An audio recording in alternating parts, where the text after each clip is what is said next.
Canadian province है Nova Scotia, which is quite popular among skilled immigrants.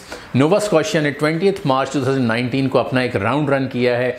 Nova Scotia जो है इसकी ये फेडरल एक्सप्रेस एंट्री सिस्टम से भी जो है वो लोगों को सिलेक्ट करता है, और इनका एक कैटेगरी बी है जिसको हम कहते हैं, वो उसके थ्रू भी आपकी एप्लीकेशन जो है वो एक्सेप्ट करते हैं। 20th मार्च को जो है फ्रैंकोफोन उन्होंने एक डे जो है उसके अकॉर्डिंगली इसको सेलिब्रेट किया, और उन्होंने लोगों को इन्विटेशन जो हैं वो सेंड किए।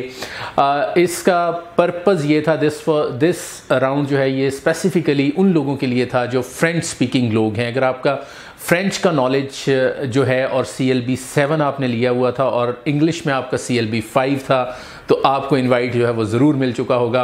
नोवा स्कॉशिया ये बिल्कुल नहीं बताता कि उसने कितने नंबर ऑफ इनवाइट जो है वो इशू किए हैं। They pick you from the federal express entry system and they issue you an invite. आपके पास 30 डेज़ होते हैं, विद इन 30 डेज़ जो है वो आपने उनका इन्वाइट जो है वो उसको एक्सेप्ट करना होता है, और आपने अपनी एप्लीकेशन जो है वो फिर एक्सप्रेस एंट्री सिस्टम के अंदर सबमिट करनी होती है। Usually processing time is up to 6 months, और 6 मंथ्स के अंदर जो है वो आपकी एप्लीकेशन जो है वो प्रोसेस हो जाती है।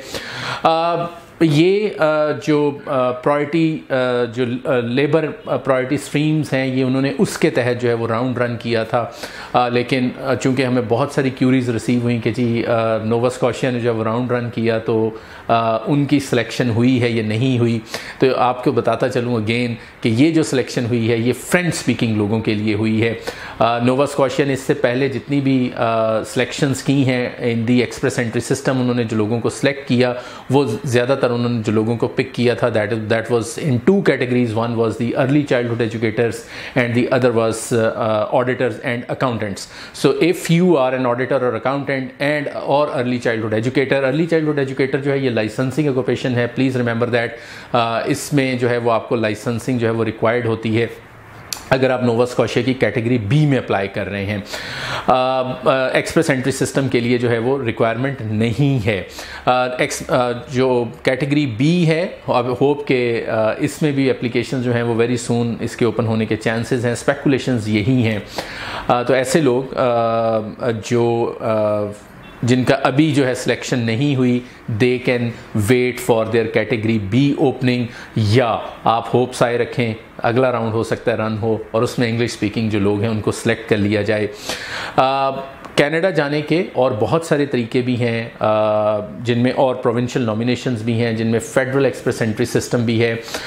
Nova Scotia is one of the province. इसके अलावा जिन प्रोविंसेस के अंदर आपको जॉब ऑफ़र नहीं चाहिए होती, उनमें क्यूबेक है, उनमें सस्कैचुअन है, उनमें प्रिंस एडवर्ड आइलैंड है। ये प्रोविंसेस जो हैं ये भी लोगों को पिक करते हैं, स्किल्ड माइग्रेंट्स को।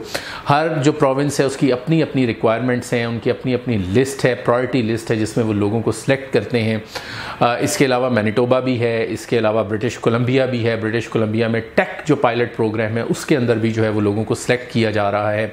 तो वीकेंड्स आप हमें अपना CV सेंड कर सकते हैं अगर आपको ये बहुत कॉम्प्लिकेटेड लग रहा हो कि जी पता नहीं मैंने कौन सा प्रोविंस जो है, क्योंकि हर प्रोविंस का एक अपना क्राइटेरिया है, उनका अपना एक पॉइंट सिस्टम है, उनकी अपनी एक लिस्ट है। उस लिस्ट में से ही वो लोगों को आपका ऑक्यूपेशन अगर उस लिस्ट में फॉल करता है, only then you will be selected.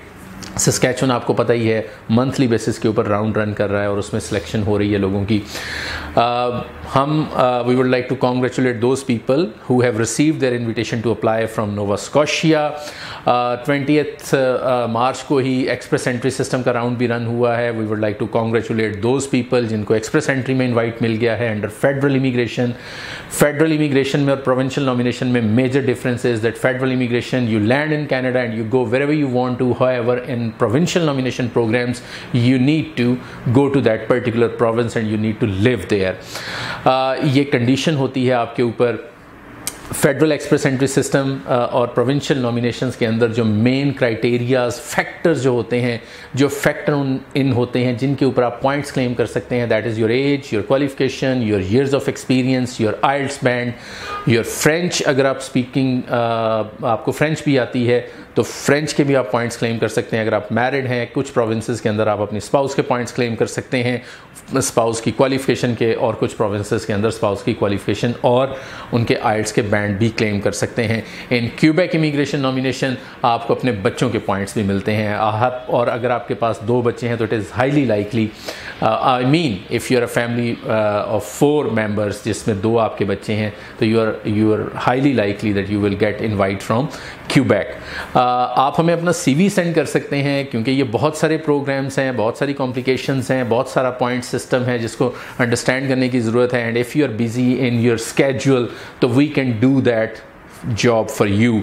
You can send your CV at WeCare@Immigration Experts, या आप हमें कॉल कर सकते हैं 0308585777। आप हमारे लाहौर और इस्लामाबाद ऑफिस को भी विज़िट कर सकते हैं। और ये जो YouTube के ऊपर बेल आइकॉन है, इसको ज़रूर हिट कर दें, सब्सक्राइब कर लें इस चैनल को, ताकि आपको लेटेस्ट वीडियोस जो हैं वो मिलती रहें ऑन इमिग्रेशन, क्या इस इमिग्रेशन वर्ल्ड में होने जा रहा है। And then we can assess your CV for other countries as well, जिनमें ऑस्ट्रेलिया और न्यूजीलैंड भी हो सकते हैं। वीडियो अच्छी लगी हो तो दोस्तों और रिश्तेदारों के साथ ज़रूर शेयर कर लीजिएगा। हमें फेसबुक पे भी फॉलो कर लीजिएगा। Thank you very much for watching this video.